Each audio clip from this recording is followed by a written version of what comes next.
Yeah, day there once again viewers, this is your mate Kamikaze78 here, and today guys, it's time. We're bringing it back, the Quartermaster's overview. This is yet another series that we're going to be reviving here on the channel over the coming weeks, and for those who are around back when I used to run this years ago, I'm sure you're as excited as I am to see this back. But I'm sure there's going to be a fair few of you guys who have no idea what this series is and have no context at all as to what we're talking about here, so allow me to give you guys a quick rundown of what we're going to be doing here. Every episode, we're going to take one category of weaponry from one of the three main factions in the game and go over a quick and dirty rundown of each of the weapons in said category. We're not going to go through every little intricate stat, we're not going to go over every attachment option, we're not going to go into any excessive detail. It's just a quick and dirty rundown of base characteristics and how the weapon sits in the grand scheme of things when compared against its fellow weaponry in the category. This here is all about giving you guys a baseline introduction to each of the weapons in a certain category that we cover, and if you want more detailed information on these weapons, that's where my growing catalogue of updated weapon reviews is going to come into play. Anyway, I want to kick off the revival of this series by focusing on the assault rifles available to the new Conglomerate today, but in the description down below, you can find a Google form where you can tell me which faction/weapon category you would like to see me cover next. Ones that we've covered in the past are up for grabs again because there has been some updates to the weaponry there. Also, for the sake of getting formalities out of the way, I want to quickly address this as well. We are not going to be covering Nanite Systems weaponry in this series as of right now, just because I don't really want to go over NS weaponry in every video, and I feel as though there's a more efficient way of covering them in some sort of method with this series. So I'm just going to still keep working on how we're going to do that for now behind the scenes. Anyway, without further ado, let's get ourselves started here. The NC1 Gore Rifle is the standard issue assault rifle available to NC combat medics out of the gate, and you'll be far-fetched to find a scenario where this weapon will not perform well for you. This trusty companion features everything you could want out of an NC weapon. High-end damage models with an accompanying muzzle velocity that makes engaging targets out at a medium distance a damn breeze, and it's great for the combat medic role as a whole. NC weapon engineers have spent a lot of time ensuring that new recruits are able to handle this weapon with ease, as it features an incredibly speedy reload when compared against other ARs in the arsenal. It does feature a recoil pattern that, while is considered mild by veterans, is uncharacteristic of other NC starting weapons due to its right-hand side emphasis. But get past that and you will have a dependable weapon by your side that is fantastic in many combat scenarios.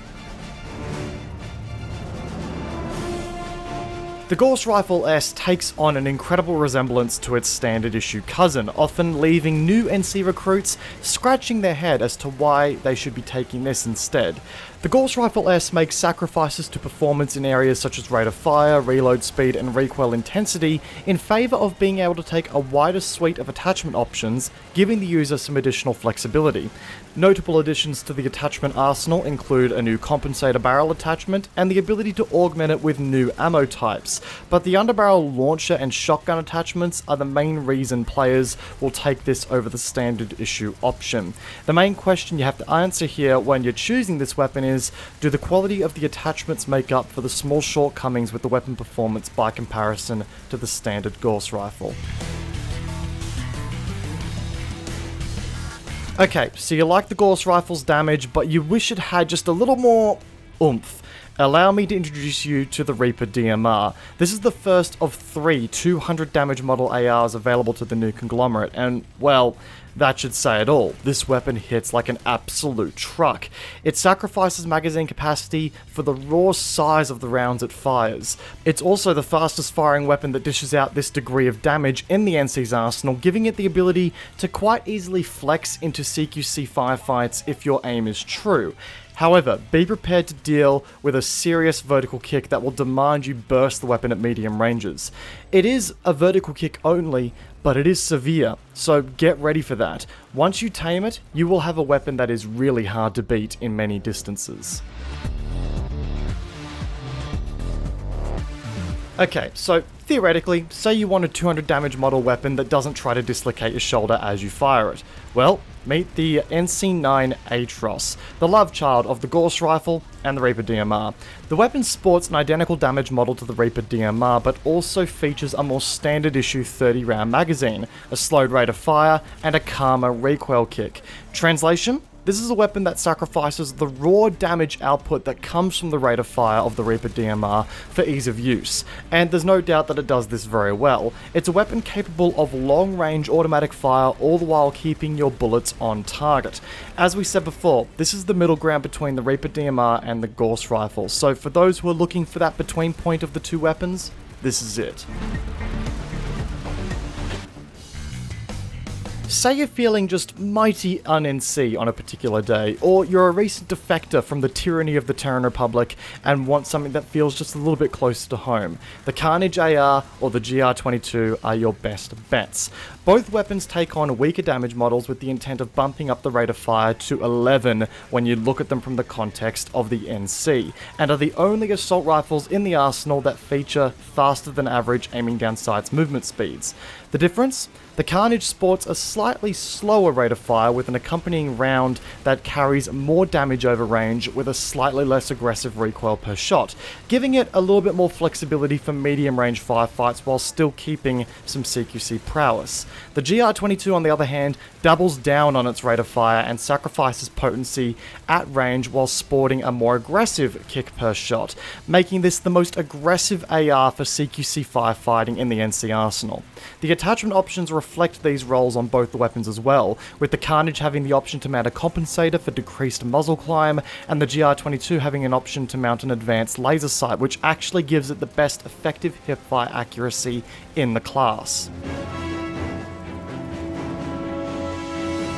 And last but not least, we have the two burst fire weapons available to the new Conglomerate Combat Medic division, the Gore Rifle Burst and the MGR-A1 Vanquisher, both in which essentially double down on dishing the maximum amount of damage possible for a key range. The Gore Rifle Burst is a standard issue Gore Rifle, only it's been locked down to a burst fire mode and it has an improved horizontal kick to improve accuracy. This is very much a weapon designed for those who like the Gore Rifle but want a more precision-based option. But you must keep in mind that the lingering right-hand side emphasis on its recoil kick does still max this weapon's effective range out to a medium distance at best. It gives users who would rather let the weapon handle their trigger discipline a nice option for reaching out and touching those medium range threats, all the while having a fire rate that is still competitive in a more close quarters orientated distance if they can sample the weapon properly. But if you want a burst weapon that is just all out accuracy and damage, the Vanquisher is where you want to be. This weapon's 3-round burst mode, in addition to its 200 damage model, means that it can take down a target with one burst of headshots at any range. The accuracy makes this more than possible too, but you've got to make those shots count.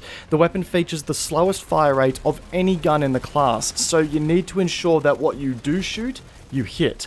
This, like the Reaper DMR, is a true marksman's weapon. In the right hands, it will reward you without question with some incredibly short time to kills. And guys, with all of that said, that brings us to the conclusion of the first episode of the new and revived Quartermaster's Overview series. As you guys can probably tell, a lot of time and effort has gone into the production value of this series and its revival, so I would love to hear some feedback from you guys in the comment section down below. Let me know what you think should change, let me know where I could improve.